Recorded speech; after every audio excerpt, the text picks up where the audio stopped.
So I've been looking at the design and venture capital ecosystem for the last year, and this is sort of a kind of bibliography I've collected of all the different press in tech and design since 2004. And this is not released yet, but if you go to kpcb.com/design, this is sort of in its alpha state. It's sort of kind of a delicious for design, I guess. It's like my bookmark collection. Um, but if you graph out like that collection that I made, it looks like this, and everything here has to look like this. I'm not sure if you noticed it. Like every graph like goes up, and it goes up really hard at the end. Um, and I want to know if this is completely biased and unscientific. But I've been thinking about this graph here, because if you smooth it and you download presentations, they'll say words like boom or the future is design or design eats the world, or all kind of stuff will be said like this. All I can ask is the question around what does this increase mean? I'm not sure. So I've been trying to understand that. And the way to understand it, I think, is that this graph you see here is not something new. It always happens. Design is relevant at certain times, and it becomes less relevant at certain times. It becomes relevant when technology has matured. It becomes less relevant when design becomes old as a way to differentiate. And this is relevant at times to industry with a dollar sign. This graph has no scale sort of meaning. It's my feeling about up and down. So please, it's like a pony graph.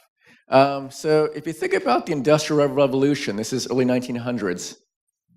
This was an age when people could only get you could only be wealthy and get something made, crafted. But the Industrial Revolution allowed manufacturing to occur, and different schools like the Bauhaus, or if you're new to design and you discover the Bauhaus, you have to check out Ulm. It's sort of the second coming of the Bauhaus, and these two schools helped to kind of create a language around manufacturing and design in a very rational language. But the big bang was all around the automobile industry. The automobile industry was a major platform change for industry. It was hugely lucrative, but the problem was that everyone could make cars eventually. And so design emerged. And if any art center grads here, art center college grads? None here. Oh, there you go, back there. See that? Be proud. If it wasn't for Art Center, the whole transportation design field may not have occurred. It's kind of interesting. It's a pretty important data point.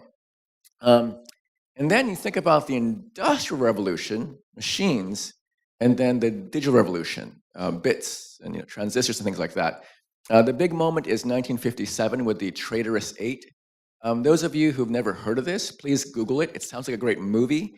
It isn't that exciting, but it's the 8 engineers who defected from a Nobel laureate scientist. One of them turns out to be, I'm going to borrow the ACD orange for a second. One of them is Eugene Kleiner. That's the firm I'm at, Kleiner, Perkins, Caulfield, and Byers. The Traitorous Eight set out a pattern to say that we may have a boss, but we can leave the boss and make our own company and be bosses ourselves. So that's kind of in the DNA here. It's always been here. And then the digital revolution has taken off in the same way that the automobile has made it take off, but you can really point to the inflection point as mobile computing. And that sounds kind of obvious, but it took me a while to figure that out. It was the fact that as I began to study this history over here, the major advancement with the Macintosh. Who remembers the first Macintosh? Who's old here? Yeah, they're old people. Old people, thank you. Remember, it was like exciting. Until this moment, the computer was for nerds, real nerds, like die-hard nerds, like pocket protector nerds. But this was an attempt to say, hey, you aren't a nerd, buy a computer, So it was a big step forward for computers. And you can look back to the history of technology. Technology always begins with technologists, and someone sets it free to consumers. So in that same way, the mobile revolution has let the computer become part of all of us. It's a really game-changing thing. Also, the screen size got smaller, so it got harder to design for. That's why design took off suddenly.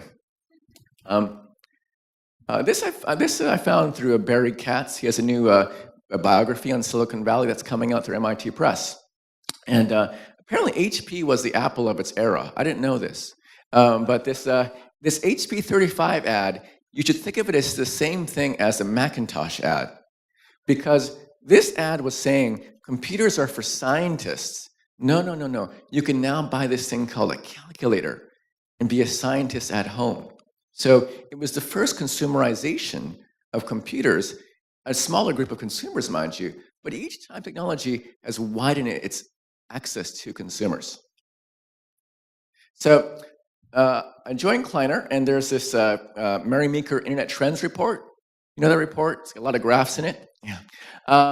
Last year, I made my goal, which I never knew I had. Mary wrote to me when I was in London and said, John, I need a graph, a picture. And I hate when people ask me to draw a picture. I just hate that. But it's for Mary. So she wanted me to draw a picture about bad user interfaces. And I got into her reports. And I began asking questions about, well, why isn't there a report about design trends? Could that be created? So I've been working on a design trends report that will launch at South by Southwest 2015. And it has over 100 participants in the study. And Jackie Shu, my partner over there, raise your hand, please, Jackie. I'm working with Jackie on this. It's a design sort of a study to understand what the heck is design in tech and where is it going. And I want to share with you some results. How much time do I have left? 5 minutes, thank you. Okay, that's good. So this is kind of interesting. When you ask design leaders across many companies, what formal training have you received? The majority has fine arts and design training, but at least 40% have engineering training. People are buy and try. They can choose many backgrounds, but the most interesting one is this bottom row here, which is largely self-taught. So most people in tech and design have been self-taught because most of the stuff that is done is not in the schools.